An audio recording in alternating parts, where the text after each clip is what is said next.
President Biden talking about the economy, especially these new numbers we got today, what's known as the CPI numbers, the inflation rate falling again in December to 6.5% on an annual basis. That's according to the Consumer Price Index, is what it's known as.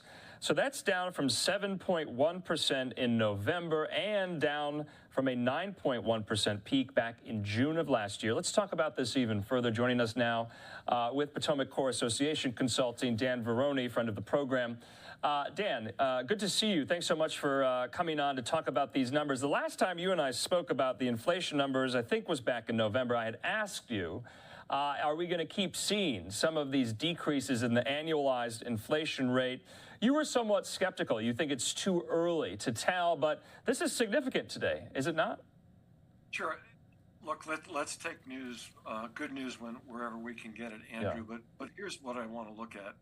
So you and I have had a number of conversations since last fall around the Federal Reserve and raising interest rates. So they're going to be meeting later this month and early February. And here's what they're going to be looking at. They will be looking at this report that came out today. And it says that core inflation, meaning when you take out food and energy, is at 5.7%. Their inflation target is 2%.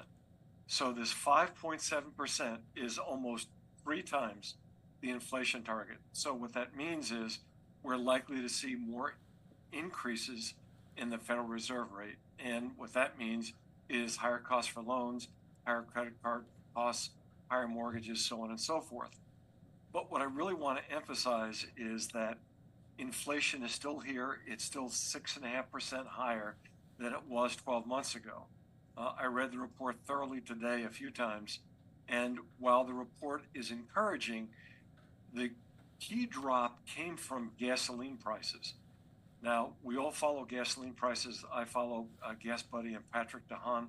According to his tweet earlier today, he says that wholesale gasoline prices are inching up, and that means higher gas prices will be coming back. So when we look at where we are, some really key points here. The first is that the Fed measurement, the core inflation stripping out food and energy, is still about 3 times their target rate of 2%. They want price stability. I'm confident that the Federal Reserve doesn't believe that we've got price stability yet. Secondly, today's report showed lower gasoline prices. Gasoline prices are already starting to inch up. We're seeing it here in the greater Washington area. They're up a few cents over the last few weeks. So, Dan, but what do you think, Jay Powell, is saying about this? He got the news today. Does he think he's on the right track? You heard there in that previous report that he might not have to, raise interest rates as high as he has been doing or as regularly. We're expecting yet another one February the 1st. But is that on the right track? So, again, for Jerome Powell, he's saying, I've got core inflation at almost 6%, 3 times the Fed rate, target rate. I believe that they're going to look at raising them to 5 or maybe 5.5% in order to get price stability. Price stability doesn't exist. So if you go to the food store, eggs are up 60%. You've got dairy products, double-digit increases. Poultry products, chicken and pork and such, double-digit increases. Prices are still high. We don't have price stability. I think there's going to be more Fed increases. I think they're going to be regular. I think Jerome Powell is going to say either 50 basis points or 25 basis points this time, and I think we could be looking at 2 or 3 more 25 basis point increases by mid-year. Oh, wow.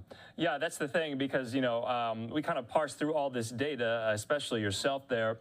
But I think anecdotal data is somewhat valuable as well, because I don't think, and maybe you could prove me wrong, maybe you've heard otherwise, but we're not hearing from the American consumer noticing or observing any of these, price decreases, any of this, lessening of that annualized inflation rate. So I feel like once we start hearing a little bit about, oh, wow, things are not as expensive as they were for the last 12 to 18 months, maybe then we'll figure it out. As always, Dan Veroni, we appreciate your time. We'll definitely be speaking again for that Fed meeting February 1st. Thanks so much. Thanks so much.